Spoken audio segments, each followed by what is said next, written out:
Muito bom dia, mais uma vez. Estamos então de regresso neste Café das 9 e vamos dar início a esta segunda parte, já sabe, com a nossa rubrica de osteopatia. Connosco está então Paulo Almeida, osteopata diplomado. Paulo Almeida, tudo bem? A Muito semana bom correu dia, bem? está tudo bem. Ainda bem. Então, hoje vamos aqui falar de um tema que é cefaleias e enxaquecas, mas se calhar, se olharmos isto na linguagem mais comum, é mesmo aquelas terríveis dores de cabeça que por vezes temos, não é?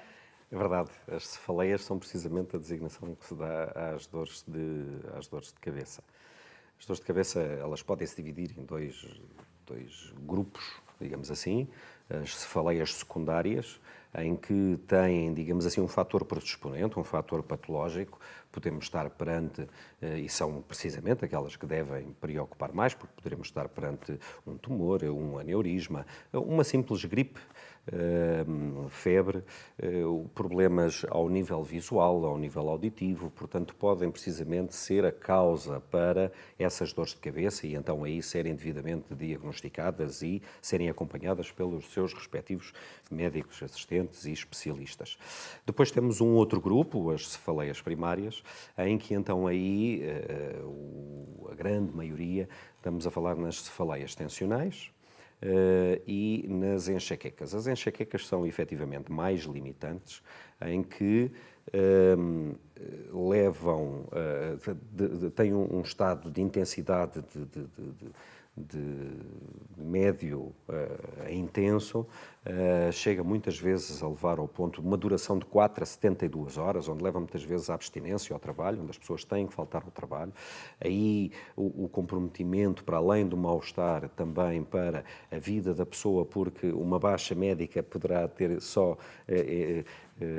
poderá ser colocada a partir dos 3 dias, portanto, e durante esses 3 dias não está a receber nem tem acesso a uma baixa médica, pode provocar auras, perturbações da visão, muitas vezes ter até que ficar num quarto escuro, sem intensidade de luz, que tudo isso possa provocar precisamente agravamento. E estamos a falar em 20% das cefaleias, são precisamente as enxaquecas.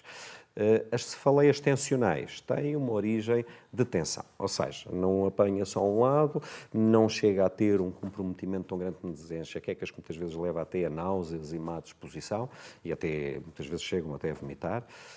No caso da cefaleia tensional, o que temos é precisamente uma dor de pressão, que geralmente está associada à rigidez da nuca, tensão muscular, contraturas na zona do pescoço, do trapézio, da região temporal. Pode haver perturbação ao nível da articulação temporomandibular, ao nível do maxilar e criar precisamente essa pressão na cabeça, que tem já uma intensidade de leve a moderado, portanto não leva muitas vezes à abstinência ao trabalho, muitas vezes um simples antipirético, um paracetamol é suficiente para criar o alívio dos sintomas. Mas uma dor de cabeça não é normal. Muitas vezes em consultório, quando perguntamos se costuma ter dores de cabeça, as pessoas até dizem que eu tenho as dores de cabeça normais. Como é que uma dor de cabeça é normal? Não é normal, efetivamente, e a pessoa deve-se efetivamente preocupar. Temos dores de cabeça menstruais ou pré-menstruais, portanto, que não são por si normais, portanto, pode estar a haver aqui um comprometimento do ponto de vista hormonal, portanto, e que desenvolva precisamente esse tipo de problemática. Muitas vezes, quando já não há resposta aos anti-inflamatórios, analgésicos, portanto, são prescritos muitas vezes até ergotaminas, portanto, em que são vasoconstritores, portanto, para anular a vasodilatação que possa estar a provocar essas cefaleias, mas a quando provoca vasoconstrição ao nível das artérias e veias da cabeça também o vai fazer ao nível das coronárias, portanto, do coração, portanto, logo a pessoa não se deve automedicar, porque pode ter, efetivamente, deve-se fazer acompanhar do seu médico. Em osteopatia, nós temos uma abordagem muito eficaz, principalmente nas cefaleias tensionais, onde é trabalhado não só a parte muscular e articular, mas também toda a estrutura neural, principalmente ao nível craniano. Até 1929 as dores de cabeça defendia-se que tinham origem abdominal.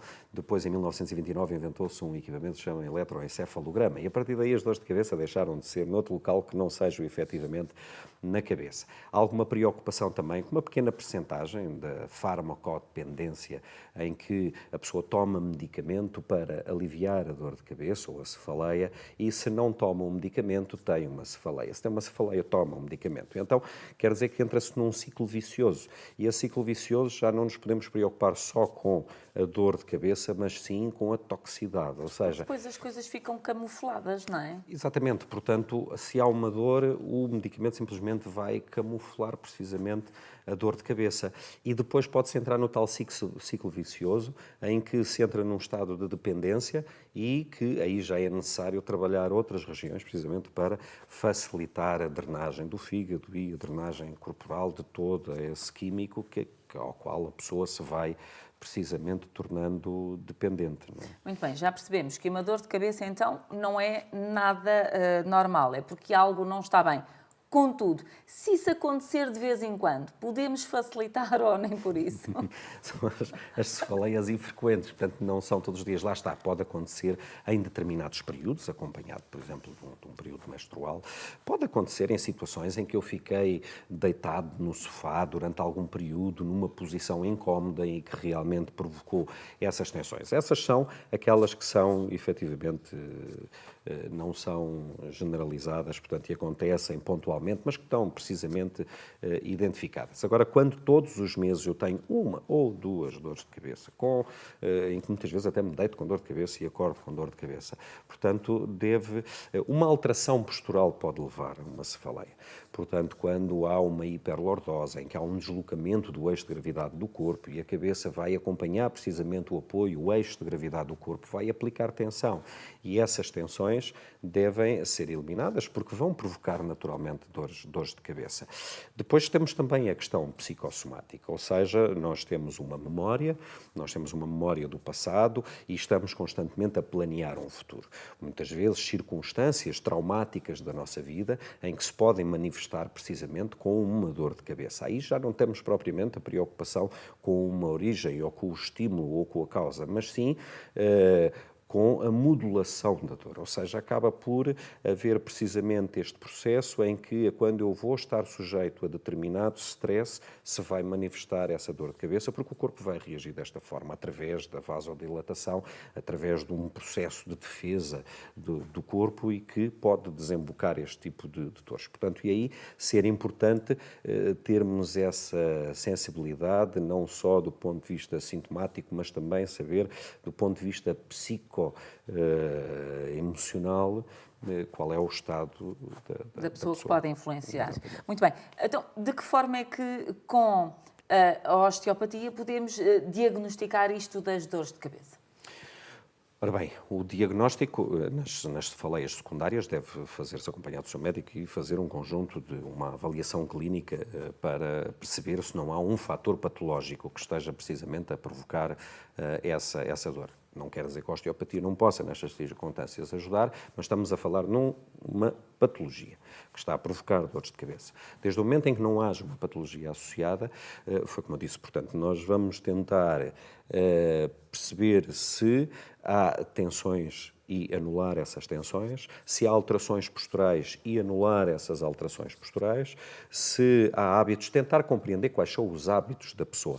Uma pessoa que esteja constantemente com o telemóvel ou com o telefone a segurar com o ombro, que esteja muito tempo ou computador, portanto, são um conjunto de hábitos diários que vão levar a que se acumulem essas tensões e que se desenvolvam, portanto, não só a prevenção é o ideal, portanto, tentar corrigir alguns desses efeitos, pode haver também alguns hábitos como da alimentação.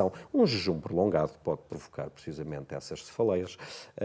O caso do café, do tabaco, do álcool pode criar também o desenvolvimento de alguns hábitos que possam desenvolver essas cefaleias. Portanto, tentar fazer a prevenção, corrigindo alguns hábitos, não só na alimentação, mas em termos posturais, corrigir aquilo que é possível corrigir do ponto de vista postural, anular as tensões, regular os ritmos e equilibrar o ritmo cefalorraquidiano, no sentido da produção do líquido cefalorraquidiano ser devidamente Paulo, regulado. depois disso tudo, em 15 segundos, como é que podemos prevenir todas estas situações?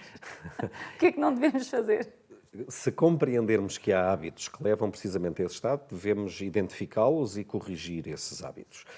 No estado agudo, devemos precisamente consultar, se for no caso da osteopatia, para precisamente anular essas tensões provocadas por alteração desses hábitos.